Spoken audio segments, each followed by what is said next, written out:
नमस्कार, स्वागत है आपका हमारे इस खास कार्यक्रम आधी आबादी में। मैं हूं रश्मि और आपके लिए लाई हूं वो तमाम खबरें जो हैं महिलाओं से जुड़ी और जो हैं सुर्खियों से दूर। तो चलिए जानते हैं क्या है खास हमारी आज की पेशकश में। देखेंगे हमारा आज का मुद्दा। इसी विषय पर अधिक जानकारी के लिए बातचीत करेंगे हमारे एक्सपर्ट से। देखेंगे क्या खास कर रही हैं देश की महिलाएं।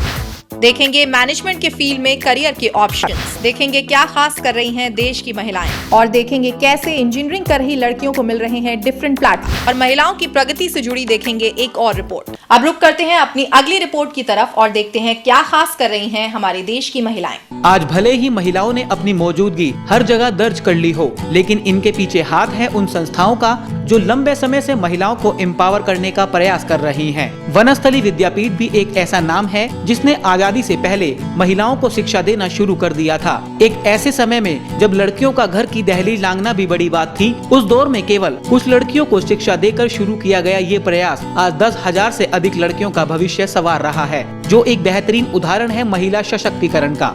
बहुत समय से स्त्रियों का शोषण होता है और उसका सबसे बड़ा कारण यही था कि वो पुरुषों पे पूरी तरीके से निर्भर थी। पर आज महिलाओं के लिए पूरा खुला मैदान है, आप जहाँ जाइए वहाँ प्रगति कर सकते हैं। आज पुरुषों के साथ न सिर्फ कंधे से कंधा मिला के चल रहे हैं, बल्कि उनसे कई क्षेत्रों में आगे निकल गई हैं। महिला सशक्तिकरण जो है, हम ऐसा मानते हैं कि गलत शब्द का चयन हुआ है। सशक्तिकरण तो उसको किया जाता है जो आदमी अशक्त हो, हम तो मानते हैं महिला हर दृष्टि से सक्षम है। कई बार कहा जाता है जैसे मैनेजमेंट की जो शिक्षा है उसमें बहुत सारी समस्याएं पैदा हुई, तो फिर कहा गया दिक्कत यह है कि हम पुरुषों को महिलाओं की तरह व्यवहार करना सिखाएं, इसलिए मैनेजमेंट शिक्षा सफल नहीं होती। हमारी बच्चियाँ जो है बहुत निपुणता से अपने दायित्व को निभा रही है, ये भी सशक्त होंगी और राष्ट्र को भी सशक्त करेंगी। पंचमुखी शिक्षा का उद्देश्य लेकर चल रही इस यूनिवर्सिटी में लड़कियों को सभी तरह की सुविधाएं मुहैया करवाई जा रही हैं। हाईटेक लैब्स, कंप्यूटर लैब और अन्य कई सुविधाओं के साथ हॉर्स राइडिंग, शूटिंग के अलावा टेक्सटाइल में भी लड़कियों को ट्रेन किया जा रहा है।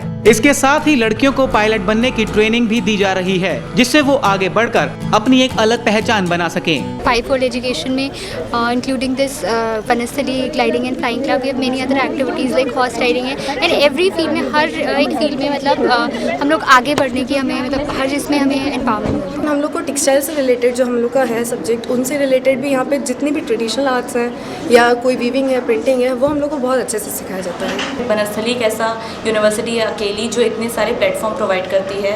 इनफैक्ट अलग से अगर आप आर्चिंग का कोर्स करने जाते हैं तो फिर बहुत ज़्यादा डिफिकल्टीज़ होती हैं। इनफैक्ट पेरेंट्स ही अलाउड नहीं करते, लेकिन इस यूनिवर्सिटी में आकर क्योंकि हम एज वेल एज यहाँ पर अपने बर्थडे का कोर्स भी कर रहे हैं और यहाँ पर ये कोर्स भी है, तो बहुत ही अच्छी बात है।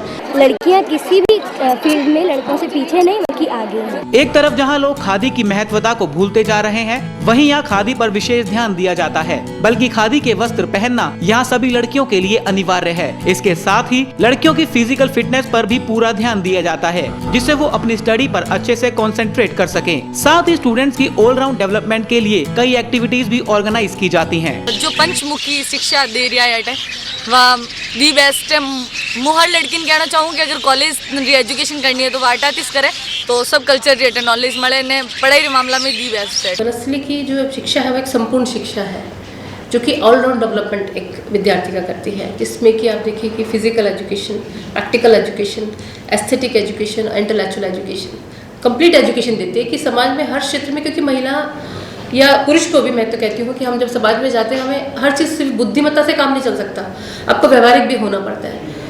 वो सब दृष्टि से वुमेन को एक समृद्ध बनाया जाता है यहाँ पर, ताकि समाज में जाके वो कोई भी परिस्थिति हो उसका सामना वो कर सके। समाज में जाने के बाद वो इंडिपेंडेंट हो और अपना एक अस्तित्व स्थापित करे, समाज में अपनी एक आइडेंटिटी बनाए।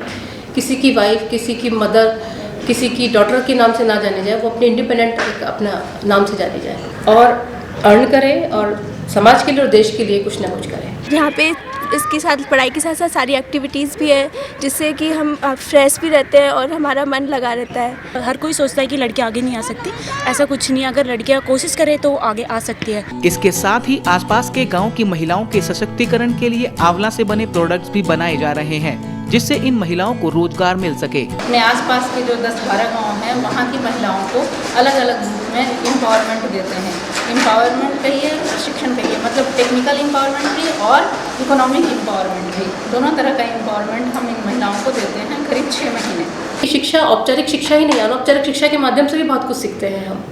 तो वो जो काम जो घर पे करती है उस काम को तो कहीं हम काउंट करते ही नहीं है।